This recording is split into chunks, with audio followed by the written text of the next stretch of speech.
নমস্কার, আমি চৈতালি সিক্রিতে সবাইকে স্বাগত।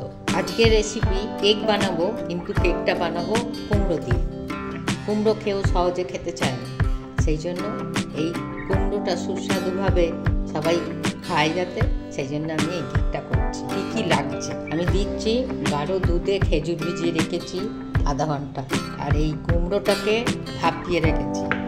আমি প্রথমে এই দুধে ভেজানো খেজুরটাকে মিক্সিতে নিলাম, আর আছে এই স্টিম করা ভাপানো কুমড়োটা। এটাকে নিয়ে প্রথমে আমি এটাকে পেস্ট করে নেব। এই পেস্ট হয়ে গেছে, এবার একটা করে নেবো। নিলাম এই 1 বাটি আটা, এটা এই 100 গ্রামের মতো আটা। 1 চিমটে নুন নিলাম, বেকিং পাউডার নিলাম, বেকিং সোডা, ভালো করে মিশিয়ে নিলাম। এবারে আমি এই ঢেলে দিলাম দুধ, খেজুর আর কুমড়োর পেস্টটা।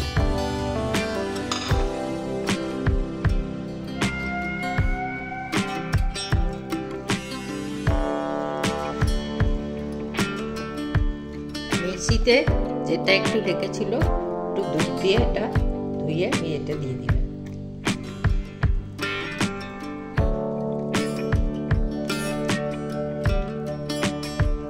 দিতে আমি 1 চামচ ভ্যানিলা এসেন্স। আর এদিকে আমি গ্যাসে কড়াটা বসিয়ে 10 মিনিট প্রিহিট করছি। এটা খুব ভালো করে এইভাবে মিশিয়ে নিতে হবে।